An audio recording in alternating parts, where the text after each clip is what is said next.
A comunidade Narrações Imersivas está disponível.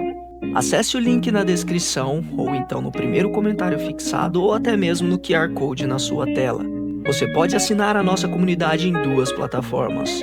Estamos tanto na Aurelo quanto no Spotify, via Patreon. Ao se tornar membro da nossa comunidade, além dos livros já disponíveis no nosso canal, você encontra uma série de livros exclusivos para a nossa comunidade. Todos os livros são em formatos de MP3, sem interrupções ou propagandas, para uma maior e melhor narração imersiva. E para aqueles que já são membros, já estão aproveitando do nosso mais novo projeto, que se trata de Harry Potter totalmente ambientado, sonorizado e com a trilha oficial dos filmes. A versão definitiva para quem busca uma verdadeira imersão na saga. Então não fique de fora.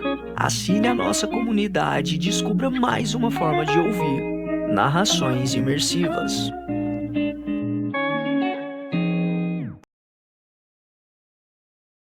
Percy Jackson e os Olimpianos. O Cálice dos Deuses. Um livro de Rick Riordan, narrado por Luca Guadagnini. 26. Eu negocio os termos da minha desintegração. No ramo dos semideuses, nós chamamos isso de pergunta capciosa. Se eu recusasse, seria reduzido a pó.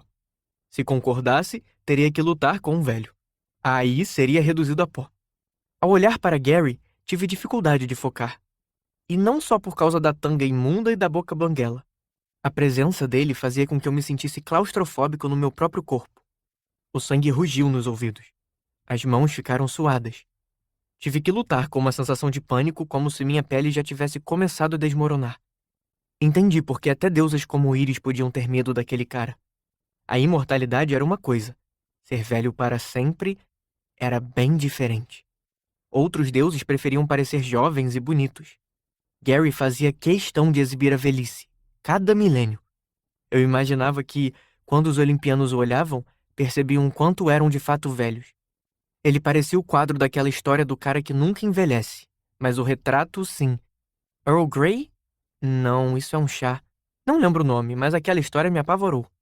Nada disso me ajudou a chegar a uma conclusão. Gary me encarava com expectativa, então recorri ao último recurso dos semideuses, a procrastinação. Eu tenho condições, falei. O deus inclinou a cabeça enrugada. Condições médicas? Não, condições para lutar com você. Primeiro, se eu perder, você só mata a mim. Deixa meus amigos em paz. A velhice nunca deixa ninguém em paz. Você entendeu. Você não os transforma em pó agora. Deixa os dois virarem pó aos poucos. Aceitável. Além disso, hesitei. Vamos lá, Percy, tem que ter um além disso. Quando você diz que eu tenho que derrotar você, como seria isso? Você é um deus. Eu não posso te matar. É evidente, jovem tolo, disse Gary, debochado. Se você conseguir dobrar um dos meus joelhos até o chão, vou considerar uma derrota. Eu, por outro lado, vou vencer quando encostar sua cara no chão. É mais do que justo. Essa foi a primeira palavra que surgiu na minha mente. Justo. Mais alguma coisa? Sim. Eu quebrei a cabeça, me perguntando que outras exigências deveria fazer. Água mineral? Uma tigela só com M&M's azuis no meu camarim? Eu precisava de Annabeth para me ajudar a pensar. Ah, certo. Havia uma coisa que eu podia pedir. Deixa meus amigos em paz, falei para Gary. Você já pediu isso. Não, deixa meus amigos em paz agora. Indiquei Annabeth, que ainda estava congelada no jogo de xadrez. Eu só os desacelerei. A velhice faz isso com todo mundo.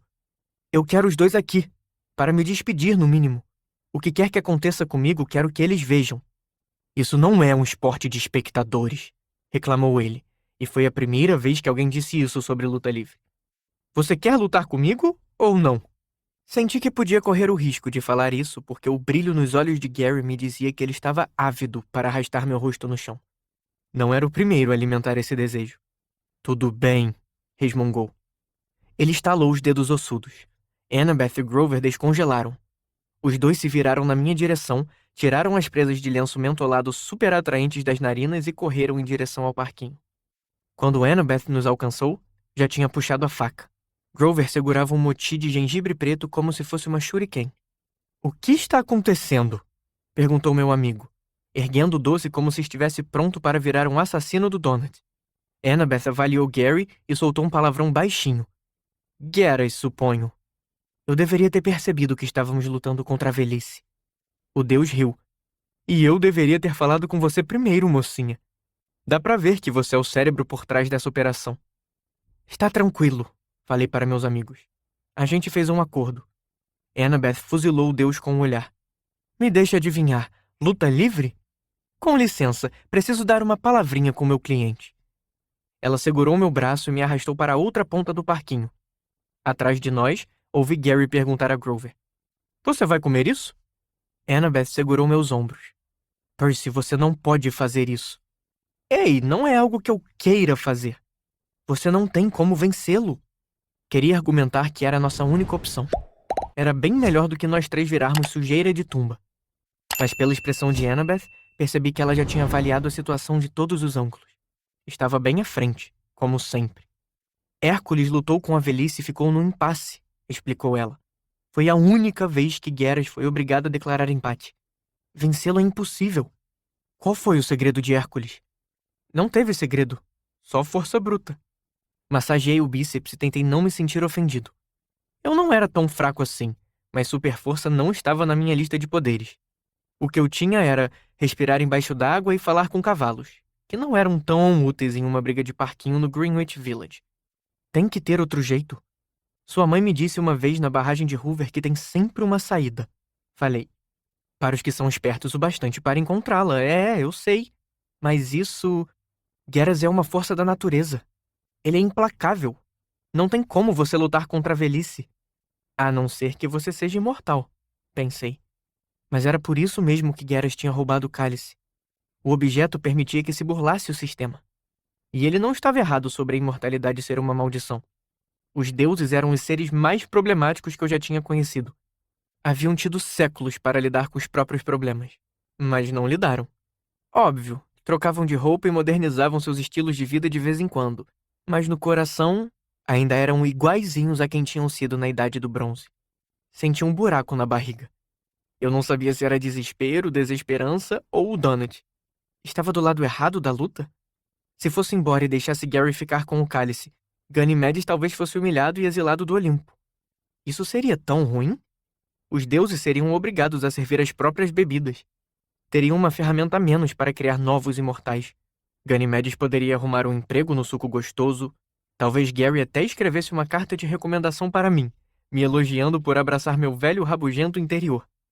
Mas Ganymedes tinha me escolhido para aquela missão. Deixando de lado o fato de que todos os deuses haviam me escolhido para todas as missões, eu me senti obrigado a cumprir minha promessa. Eu me lembrei do quanto o pobre copeiro pareceu nervoso no suco gostoso. O jeito como foi para debaixo da mesa quando achou que o smoothie sabor águia dourada de Zeus poderia surgir para pegá-lo. É verdade, ele estava traumatizado e infeliz. Talvez se saísse melhor ao ser jogado de volta no mundo mortal. Mas ele não tinha me pedido para libertá-lo do Monte Olimpo. Tinha me pedido para recuperar o copo. Se eu escolhesse destruir a vida de Ganymedes para o bem dele, sem sua permissão, eu não era muito melhor que Zeus. Eu acreditava que todo mundo deveria ter o direito de estragar a própria vida sem a interferência de terceiros. Eu tenho que fazer isso. Acho que consigo dar um jeito, falei para Annabeth. Ela observou meu rosto, talvez se perguntando se, caso me desse umas pancadas com o cabo da adaga, eu ganharia bom senso, além dos hematomas. Por fim, suspirou. A decisão tem que ser sua. Só... não o subestime por causa da aparência, Percy. Eu ficava inquieto quando ela me chamava de Percy em vez de cabeça de alga. Significava que tínhamos passado muito do ponto em que ela precisava criticar minha burrice. Marchamos para a estrutura de brinquedo. Gary estava mastigando apenas com as gengivas um donut de cereal sabor artificial de frutas, e Grover o observava, horrorizado. Os confeitos coloridos em volta da boca do deus o faziam parecer mais velho ainda. Pronto para se despedir? Perguntou Gary. Balancei a cabeça. Nada de despedidas ainda. Vamos confirmar as regras do confronto. Você e eu vamos lutar 1 contra 1. Se você encostar meu rosto no chão, eu perco, viro pó, essas coisas. Se eu encostar um joelho seu no chão, você me dá o cálice e nos deixa em paz. Seja lá como for, quando isso acabar, meus amigos vão embora. Livres. Esse é o acordo. Se bem que, como você vai perder, a maior parte das condições é... Qual é a palavra? Inútil. Você que é inútil, resmunguei. Afinal, essas respostas rápidas quase nunca ameaçavam minha integridade física.